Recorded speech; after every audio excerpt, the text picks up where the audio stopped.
No replacement for displacement. You know what your 4-cylinder and my Mountain Dew have in common? They're both 2 liters.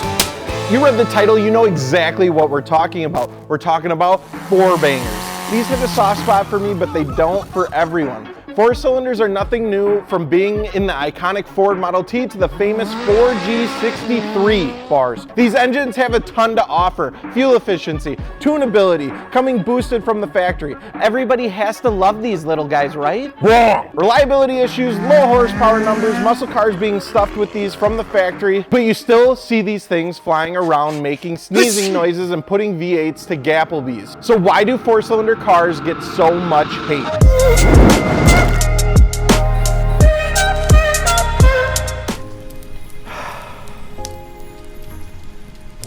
Dude, I don't have any money. I can't afford this. I haven't even got my tax return yet. You could if you looked closer. Bro. You can build your car now and pay later. 0% financing. Use your tax return. The ad's over, man. We're done.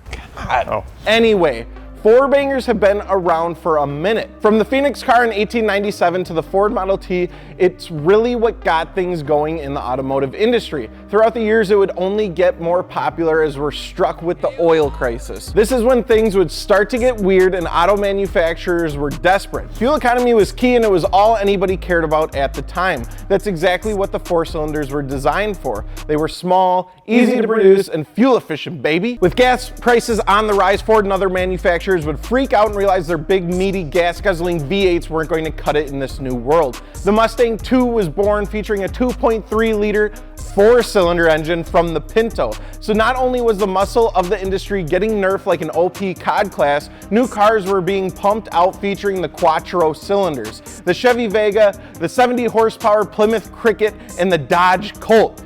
If none of those cars sound familiar, it's because they were pretty ugly. Although all these cars weren't too popular, 4-cylinders never really phased out, but I think this is where the mentality of 4-cylinders sucking really began. This is where the hate comes in. People watched as their awesome loud roaring V8s turned into gas savers. They saw cars being imported by Chrysler that were literally just slapping a different badge and name on Mitsubishis. I think this association between being underpowered and imports taking over the US is what left a lot of big muscle car people angry and disgruntled. Fast forward to today and we see similar things happening. EcoBoost Mustangs, Camaros coming with boosted 4-bangers. It's weird, all right? I honestly do appreciate all cars, but there's something that just feels so wrong about shoving a 4-cylinder where V8 belongs. Hell, I'm not even a fan of 6-cylinder versions of muscle cars. It's like a party hat on old school RuneScape. It looks cool, it brings back nostalgia when you see one, but then you realize it's worthless.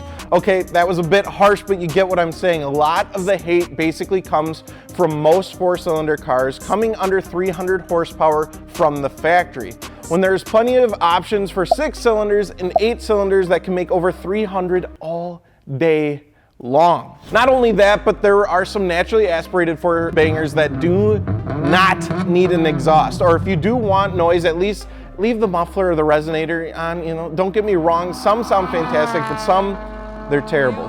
Just being honest. I'm going to put the hate scale on this one at, well, an appropriate 4. I don't see a ton of hate come for these because it's hard to argue against iconic engines like the Honda F20C out of the S2Ks, the Nissan SR20 DETs that are swapped into everything, and the 4G63, and just so many more. The truth is, nowadays you don't need to have the biggest engine on the block to have a good time with your car or make decent power. With turbos, superchargers, and tuning, it's amazing what you're able to pull out of these. They're extremely well-rounded, they have the tuning potential to make good power, yet are still small enough to be good on gas.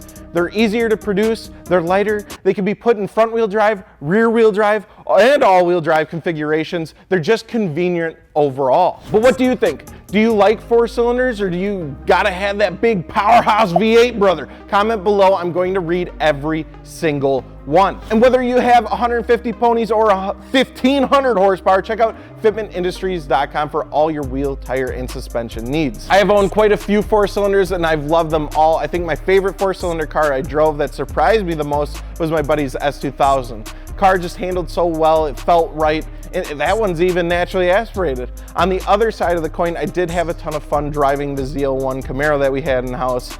They're all good, but rotary That's another episode. We'll talk about that later. Bye.